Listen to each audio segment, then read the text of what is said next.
Thanks for joining us. Today I'm speaking to Andrew Macken, who is the Chief Investment Officer of Montaka Global Investments. Andrew, really good to talk to you. Thanks for having me, Tom.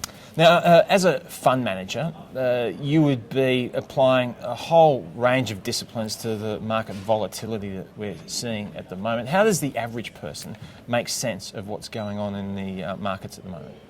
Yeah, I mean, that's a difficult question because there is so much going on. And I guess the way I describe how we think about the world is to not try to predict what's going to happen. I feel like a lot of investors tie themselves up in knots trying to think about, what will happen tomorrow or next year or the year after. Instead, we try to think about what could happen and then try to think about how likely those scenarios are.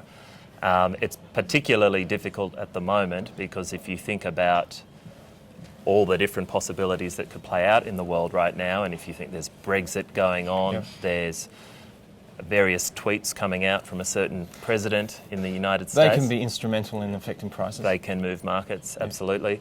There are issues up in Hong Kong and up in China. So there's actually a very wide range of possible outcomes at the moment. And that does make investors' life difficult. If you knew what was going to happen, even if what was going to happen was negative, you could actually position your portfolio to make money off that. It's when there's a wide range of possible outcomes that makes life more difficult.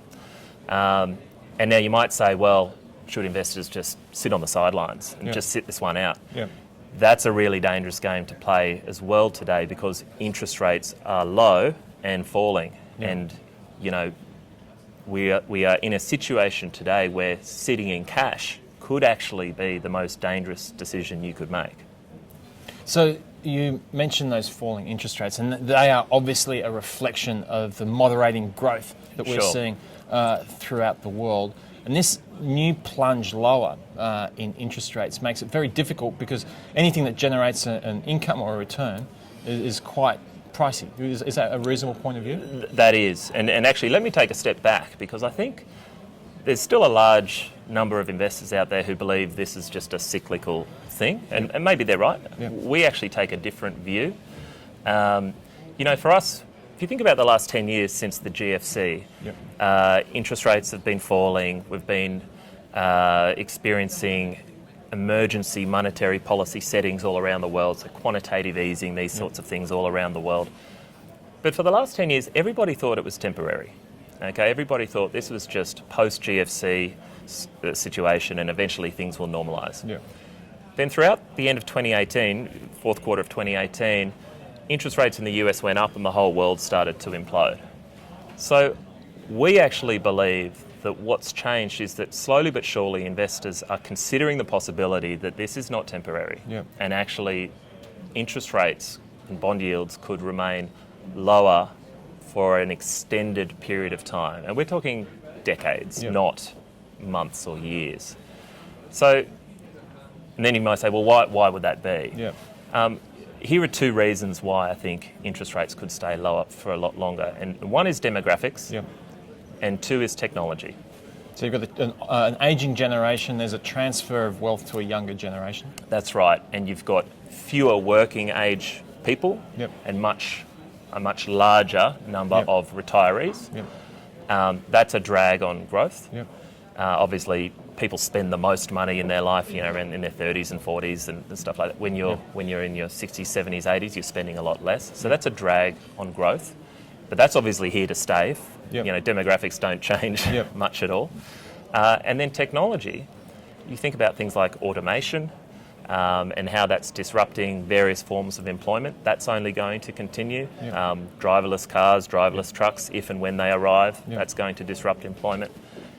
And also what we call the capital intensity of technology businesses. If you think about all the businesses today which are growing, like a Facebook and an Alphabet and Amazon, they're relatively less capital intensive, meaning... They started in the garage. That's right. They start in the garage. They build their businesses in software. The nature of software is, the marginal cost of production is zero. Like you can copy-paste, doesn't cost you anything. You can transport software around the world. It's free because of the internet. So it requires just less money. So less demand for money also is a downward pressure on interest rates. And again, that's a dynamic which is not going away anytime soon. And obviously the context for that is like the Industrial Revolution, the previous revolution where it was very capital intensive, the demands for money incredibly great. Inflation was the primary thought of anyone that was in a position of influence such as a central bank. So that's a vastly different set of circumstances. Totally, and they're all happening at once. Yep. You know, you're getting hit with the ageing population during this, software revolution that doesn't require much capital. And if you read the reports from central banks all around the world, their biggest challenge today, strangely enough, is they cannot create inflation. And they're trying as hard as they can, and yet the deflationary pressures are still there. And so, if interest rates do remain lower for longer, I mean, this has some profound implications for all asset prices, and including equity prices. So, and you could make a case that we're only 10 years into this because the ground zero was the GFC, so we've got a long way to go. How do you put together an investment thesis along these lines in that case? Well, I think, at the end of the day, investors still want to think about, how can you compound your wealth over the very long term? That's where you should always start. And for us, it's still all about, you want to just own a handful of very high quality global companies which are experiencing structural growth for decades, so these could include, we own a business called Vivendi, which owns Universal Music Group. They're the largest record label in the world. Obviously, you see everybody walking around with their earpods in and listening to music. They're streaming Spotify or Apple Music. Well, it actually doesn't matter where they're streaming their music from. They all have to pay the record labels. So that's a dynamic, that shift to listening, that digital streaming of music, that's a dynamic which is only in its infancy, is going to play out for decades. It doesn't matter what President Trump tweets, it doesn't matter what happens over in China, people are going to still listen to music. And so we own a business, which is Vivendi, which its record label, Universal Music Group, is compounding at double digits and will do for the foreseeable future. Is that the modern analogue of an infrastructure stock?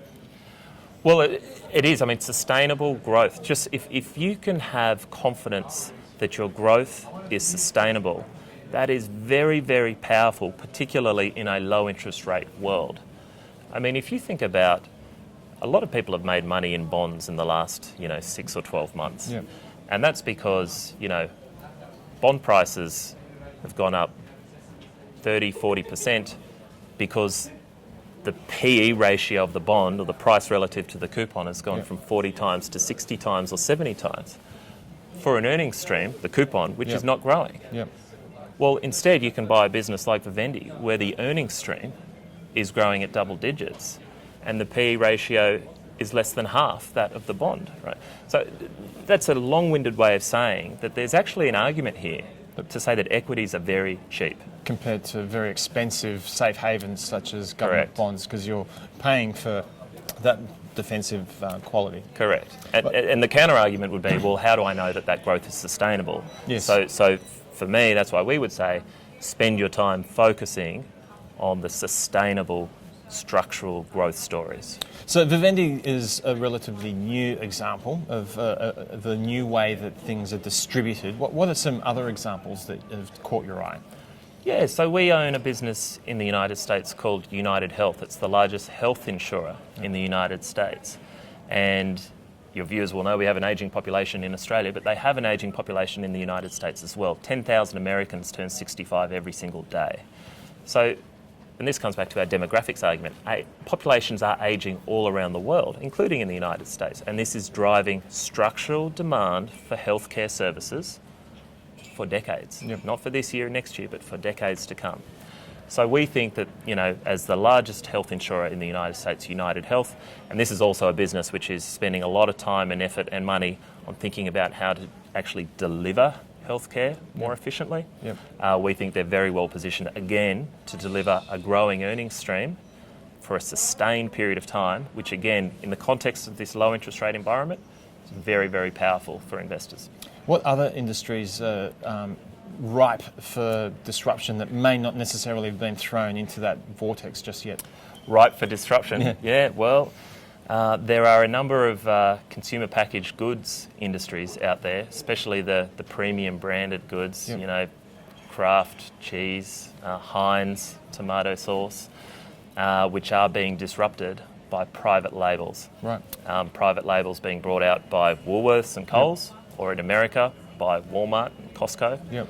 and Amazon. Yep. Those businesses, in our view, represent much poorer value. These are businesses which are being disrupted. That disruption will go on for a very long period of time. There's downward pressure on your earnings growth, and these names are already trading at very high multiples. So again, it's the value equation in reverse. If anything, there's significant downside in those stocks versus the structural growth stories that we discussed before. We think there's a lot of upside. So Procter & Gamble's a good example of that, and they've been an incumbent in that space for, basically since the Second World War. Yeah. And they're almost exactly the type of companies that you need to be looking at if they're not changing fast enough. That's right. So they've been doing extraordinarily well, and they're a great company, no question. But from this starting point today, they've got pressures from private label at the same time as their valuations are really elevated. There are just better opportunities elsewhere. Andrew, we could talk for a lot longer, and maybe we'll have to leave that to another day, but thanks very much for your time. Thanks, Tom. Thanks for having me. And thanks for joining us for the Executive Series.